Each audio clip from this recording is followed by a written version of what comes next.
Hi guys, today we're going to be learning about an artist whose name is Wassily Kandinsky. Kandinsky is a Russian artist who actually became very popular as a painter and artist in Germany. He was born in 1866 and he's known as an expressionist artist. Expressionism is a type of art that's meant to express emotions and feelings through use of color and lines. So you'll see a lot of bright colors and interesting shapes and patterns to help express whatever emotion the artist wanted you to see. Kandinsky loved art. He did art for his whole childhood and he even became an art teacher for a little while. He also really loved music and he learned how to play the piano and the cello. You can tell how much he loved music because most of his paintings are named things that you would normally name sheet music. A lot of his paintings are titled composition, which is what you would normally title sheet music if you're writing for a piano or a different instrument. He really loved to experiment with color. He liked to see how different colors would interact with each other.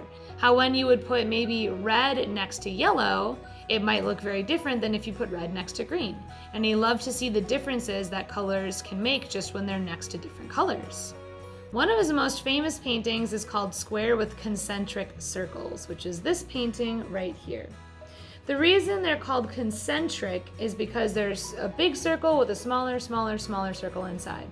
A concentric shape is just that, a bigger shape with a smaller one inside of it. With his painting Square with Concentric Circles, he was able to see how different colors interacted with each other. And he actually made a ton of different versions of this painting just to see how the different colors would look. Today I'm going to show you how you can make a tree kind of inspired by our artist Kandinsky using some of those concentric circles. I will show you how to draw a simple tree, and you don't have to be perfect at drawing trees because our circles can cover some of those branches, and then we're going to use lots of different colors to make our circles. So what you want to get is your drawing and coloring supplies. You can use crayons, markers, colored pencils, and let's get started. Alright, so for the beginning of this project, I really recommend you do it with pencil because the tree can sometimes be a little tricky to draw, and you also might not want to do the branches all black. In this one, notice how the circles cover the branches. So if you want it to be like this example, you definitely need to do pencil first. Let's start with the line for the ground. I'm going to do kind of a wavy, bumpy line for the ground. Yours could be straight or wavy, bumpy, doesn't matter. And then for the trunk of my tree, I'm going to do just a little bit above the ground, two straight lines that curve out just a little bit. So see, they curve out just a little. And then we're going to make the roots. So we're going to let this go a little longer and then have a point, and then it kind of curves over, and we'll make another point here. And then this one can make a point too. If you're struggling with the roots, then don't include them. Just have the bottom be straight. That's fine too. And now we're going to work on the branches, and you don't have to worry too much about making these branches perfect. Sometimes people get really nervous about drawing trees. With this project, you can cover the branches if you don't like them, and if you do like them, you can have them showing. So I always go up a ways, and then I have the tree kind of branch off in a Y shape to start. Then before I go all the way to the edge of my paper, I'm going to make a little branch coming off. And notice how when the branch gets to the end, it's skinnier and it's bigger where it touches the bigger branch. I'm going to continue this branch to the edge, make a point, and then have it get just a little bit bigger as it gets closer to the trunk, and we'll stop there. And I'm going to do kind of the same thing on this side, but maybe I'll do the little extra branch on the other side so it doesn't look the same. Okay, and then I'm going to make two more branches, I think. So I'm going to make one more that goes up, little extra branch, all the way to the end, and one more.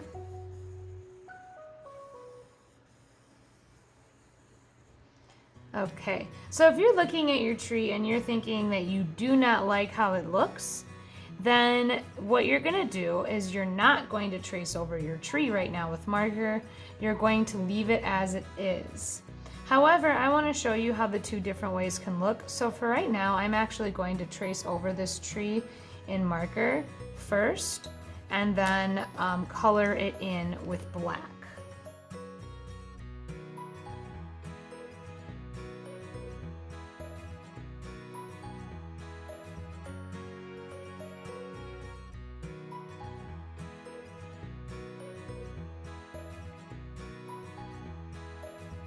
Alright, so now I have it all colored in. So something that will be different about this one from this one is when I do my circles on this new one, they're going to be behind the branches rather than in front.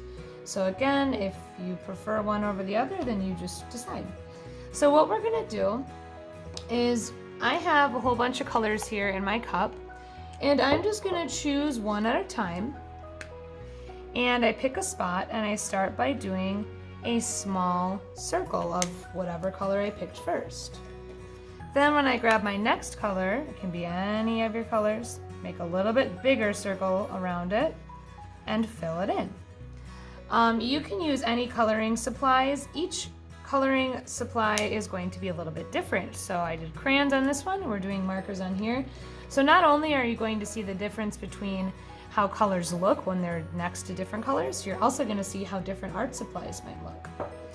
So I just keep going, tracing around it until it's as big as I want it to be. I'm going to make sure I don't go too crazy and make it super huge so that I still have room for lots of other circles. Now if you did your tree the other way, like this one, you can cover the ends of your branches with circles if you don't like how they look, and that way you can actually cover a lot of the branches on your tree, just in case you're not super happy with how they look. But I'm gonna go through now, just doing one color at a time and making my circles all around my paper behind or in front of my tree.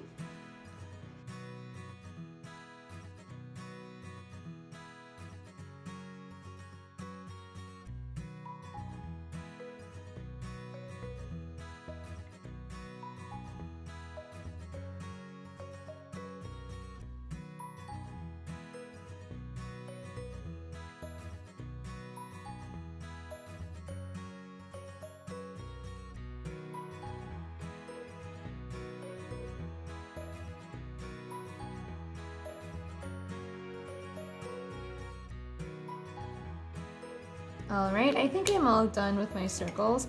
You could fill the whole top with circles and that would be really beautiful, but I like where I'm at right now.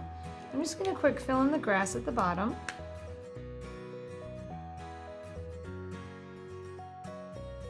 All right, and with that, I am all done with my Kandinsky circle tree.